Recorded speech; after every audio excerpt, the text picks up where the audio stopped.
IDF reports about the situation in Rafah led us to the conclusion that the city has changed beyond recognition since the beginning of this operation, with one IDF officer saying that there is hardly any house or building that doesn't have at least one tunnel entrance. Meanwhile, Hezbollah has made an open threat by posting drone footage of the Israeli port city of Haifa and several other Israeli towns in the Galilee, letting the whole world know where they intend to fire rockets at the event of a large-scale conflict. While this is going on, the United States and Israel are examining new information about Iran's suspected nuclear activity. Let's dive into the details. I'm Yair Pinto, and this is your Boots on the Ground report about what is happening in Israel on the 256th day of the war against Hamas, Hezbollah, Iran, and its network of terrorist militias in Yemen, Iraq, and Syria. Hezbollah has been firing rockets, drones, and anti-tank missiles into northern Israel every day since October 8, 2023. On Tuesday, they posted a video to the internet showing footage of Haifa and other towns in northern Israel taken by a Dukafit reconnaissance drone, demonstrating to Israel and the whole world that they are able to spy out these areas in preparation to attack them. The Lebanese El Mayadeen channel, who is close to Hezbollah, published the videos and explained what they showed, including houses, streets, the Rafael defense factory, military installations including Iron Dome batteries, and even the shopping complex in Kiryat Peretz and the port cranes in Haifa. The unusual documentation comes against the background of the visit of the American envoy Amos Hochstein, who arrived in Lebanon today. The El Mayadeen report even quoted a local military expert named Charles Avi Nader as saying it is likely that Hezbollah used an Iranian-made electric UAV known as Haded-3, which does not leave a heat signature. The Arab expert also claimed that this Iranian UAV has the ability to release various types of cameras, and its noise is very low. He also stated that this UAV can reach a maximum speed of 70 km per hour and fly for more than an hour. The IDF responded to this report by saying it did not shoot down the UAV because it was merely a reconnaissance platform, not an armed threat. If it had been armed with any kind of explosive, it would have been shot down. But launching an interceptor against an unarmed drone might have caused panic and possibly other problems. That having been said, it is not certain that these images were taken by a drone launched from Lebanon into Israel. There is also the possibility that these images were taken by a drone operated by Hezbollah agents inside Israel and then transferred to Hezbollah over the internet. Hezbollah is not only a terrorist organization, it is also a criminal organization, and they have plenty of experience using third parties to do their dirty work for them without exposing themselves to possible detection.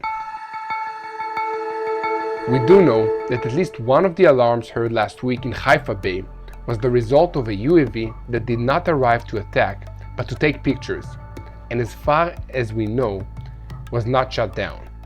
It can be assumed that there are others who operated throughout the northern region. Their activity is part of an intelligence collection system operated by Hezbollah under Iranian guidance, while it cannot be ruled out that Russia also helps in this effort. That sounds very disconcerting, but we must also remember that the IDF has been preparing for this challenge for years, and even more so in recent months. The dilemma is familiar. A preemptive strikes will deprive Hezbollah of assets, but will inevitably lead to an extensive campaign. Avoiding it may postpone the campaign, but will leave Hezbollah with greater military assets and the potential for initiative and surprise. Everyone knows that if a big fight is going to start, the side that gets the first big punch in has a huge advantage. But there's also a hesitation to throw that first punch and be blamed for the fight which no one wants in the first place. It's a difficult puzzle that has no easy answer. Please take an active part in spreading the truth with us. share, and follow us on social media. And take a minute to click the follow button and subscribe to this YouTube channel. It really helps us reach more people around the world with the truth of what is happening in Israel, so that we can all know what is going on and pray for the situation. Switching our focus to the Gaza Strip, where the displaced residents of the city of Rafah will eventually return home, but they will find a very different place than what they remember. Entire neighborhoods that Hamas was using for their military purposes have been torn into a sandbox, as the IDF has destroyed the tunnels that Hamas dug underneath them. This includes at least 25 tunnels that were being used to smuggle weapons and other contraband under the Philadelphia corridor, which forms the border between Egypt and the Gaza Strip. It also included over 200 tunnels running under the city, connecting weapons storage depots, training facilities, and command and control centers used by Hamas. We now know that when the IDF moved towards Rafah a few weeks ago, most of the terrorists Hamas has stationed in the city left, while those who remained went down into the tunnels to fight a guerrilla war against the IDF. At least 550 of these terrorists have been eliminated since the operation began, with many more believed to have been wounded. The NPK neighborhood was described as the wasp's nest because Hamas had such extensive terrorist infrastructure in that neighborhood. It is currently being cleared out by soldiers of the IDF's Givati Brigade and the Combat Engineering Corps. My comment on this situation is that the IDF finally entered Rafah after 7 months of fighting in the Gaza Strip because it took the political echelon that long to make a decision about it. There was a lot of pressure coming on Israel from the international community not to enter this city. And if the IDF did enter it, there were demands that severe limits be put on what it would be allowed to achieve. The stated reason for all of this was the fear that with so many civilians being in the city, an unavoidable result of combat there would be larger numbers of civilian casualties. But the civilians were mostly evacuated from the area very quickly, and now there are very few civilians left there. So those objections turn out to be without substance, and it's time for them to be completely dropped and the IDF allowed to operate against Hamas without constraints. At the moment, there is a situation that the IDF hits any terrorist the moment that they dare to emerge from a tunnel to try and fire at them. But because the political echelon, under intense diplomatic pressure, took so long to sign off on the operation, large numbers of terrorists managed to escape through tunnels to cities further north, including Khan Yunis and Gaza City, where they continue to carry out a guerrilla campaign.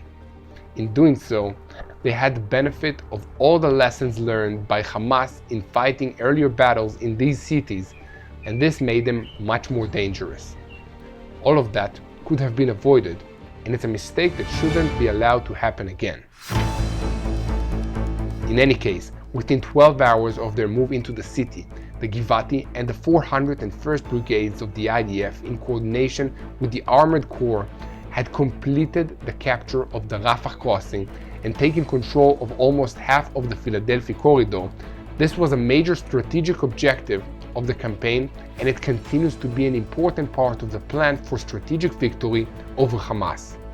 But the battle is far from over. Rafah is the city of tunnels. It was where Hamas first developed their tactics for building and using tunnels, starting with the smuggling tunnels that ran under the border with Egypt. As a side note, the IDF says that although large amounts of weapons and ammunition were moved into Gaza throughout these tunnels, a major part of Hamas's weapons over the years came above ground. That's why it's so important for Israel to control the Rafah crossing and the entire Philadelphia corridor between Egypt and the Gaza Strip, because that's Hamas's oxygen pipeline and where it receives more weapons. For 41 days now, Division 162 has been operating in Rafah, eliminating terrorists, locating and destroying tunnels, and most importantly, cutting off the supply of weapons and ammunition to Hamas, which used to come through these tunnels and the Rafah crossing. There is still a lot of work to be done. as Hamas had years to build its tunnel networks and the civilian homes, shops, schools, and other above-ground buildings that were used to hide these tunnels. All of these must slowly and carefully be searched through so that the tunnel infrastructure can be destroyed while doing as little damage as possible to the civilian infrastructure. Once that has been accomplished, the IDF would prefer to leave the Gaza Strip and only send teams in for raids on terrorist activities when the intelligence echelon detects the need for such an action. So please continue to help us spread the truth by sharing these videos on YouTube and following us on social media. Take a minute to click the follower button and click it, subscribe to this YouTube channel, and receive videos on a daily basis of what is happening in Israel. And speaking of sharing, I have a story to share with you about a brave military work dog named Sam, who gave his life to protect many soldiers of the Givati Brigade. Working together with his human teammates, Sam located the terrorist squad in a local mosque in Rafah as they were preparing to carry out a significant attack on his unit.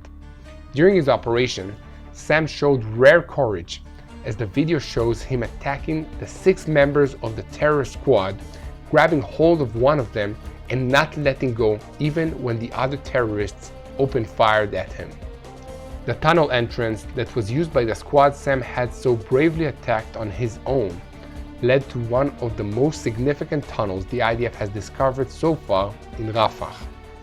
It is currently being mapped for demolitions, and the IDF has found a great deal of intelligence information during their searches of this tunnel.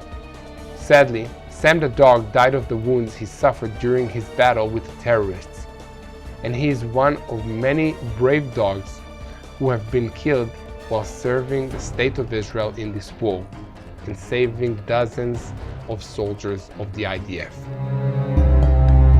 Taking a look at another important aspect of this conflict, intelligence reports indicate that Hamas is finding it difficult to fill its ranks with new recruits to replace the terrorists who have been already eliminated. At the same time, the control of this organization in many areas is being undermined, and local clans are taking over the distribution of humanitarian supplies. The IDF estimates that more than 14,000 Hamas terrorists have been eliminated in the war so far, while only a few hundred new recruits have joined their ranks, according to a report this week in the Israel Hayom news portal. However, a permanent and complete end to IDF activities in the Gaza Strip will most likely allow the terrorist organization to hold a more extensive recruitment over time. The relatively low number of recruits may indicate the difficulties the organization is facing, certainly considering the tremendous recruitment potential in the Gaza Strip. As for these new recruits, the reports say that most of them are very young, with the youngest being just teenagers. But because they are so young, they are full of energy and are easily brainwashed into fanatical support for Hamas. This is very sad to see and also very worrying for the future. The recruitment of these young terrorists is taking place at a time when it seems that the degree of control Hamas has over the distribution of humanitarian supplies is deteriorating. In recent days, there is evidence that Hamas has been looting humanitarian supply trucks less, but those trucks are now being looted instead by criminal gangs connected with local clans in Khan Yunis and other cities in central Gaza. This is a sign of growing chaos in the Gaza Strip, and is also a possible sign of the desperation that Hamas is feeling to retake control of the population. Hamas has begun to perform public executions of its enemies, including one on Tuesday. However, it must also be noted that the level of control Hamas has differs from one region of Gaza to another. In the north of the Gaza Strip, for example, there are no functioning battalions, but there are local guerrilla forces. At the head of it is the senior officer of the military branch, Izzadin al-Haddad, who commanded the disbanded Gaza City Brigade. In Khan Yunis and the central camps, the situation is more complex for 3 reasons. The first, under the protection of the civilian population, some of whom are evacuating from Rafah, the terrorists have more freedom of movement. Second, In Deir el-Balach, the IDF has not yet maneuvered on the ground against Hamas battalions in that city.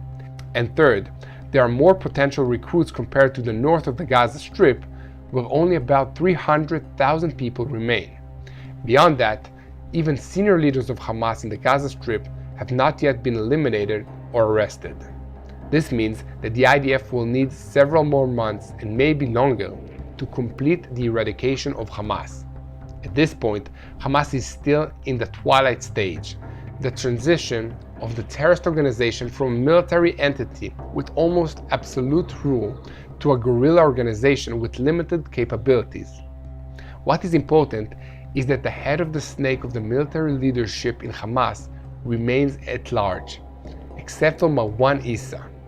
There are at least 50 other senior terrorist leaders who are still free to continue their activities, and the IDF is actively looking for these evil people so they can be neutralized.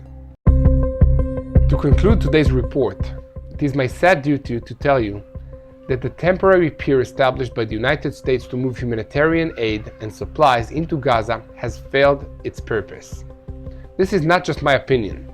It is the conclusion of officials in several international aid organizations who spoke to the New York Times newspaper this week. The report also said that because of deteriorating weather conditions and the general status of the project, it will probably be discontinued earlier than planned. As of today, it has only been fully operational for a total of 10 days since being put into place for the first time last month. This is not good news for Israel, as we can expect increased pressure to allow humanitarian aid to be sent into Gaza via land crossings in Israel. Often, there is an urgency to these demands which make it difficult for Israel to carry out the necessary inspections of these shipments to ensure that they do not include weapons and other contraband that Hamas can use in its war against us. We will continue to report on this issue, but please, today, more than ever, join us in prayer for the peace of Jerusalem, for the IDF soldiers, for wisdom to our leaders, for the families of those who are defending the country, and for the families of the hostages. Let's unite in prayer for the peace of Israel and for God to win this war. Hello, this is Mati here in Jerusalem with TBN Israel. This is Yair Pinto from TBN Israel here in Jerusalem. TBN Israel is keeping viewers informed with Israel-focused news, culture, and what God is doing in this land. Support TBN Israel today online at tbn.org/Israel. Thank you.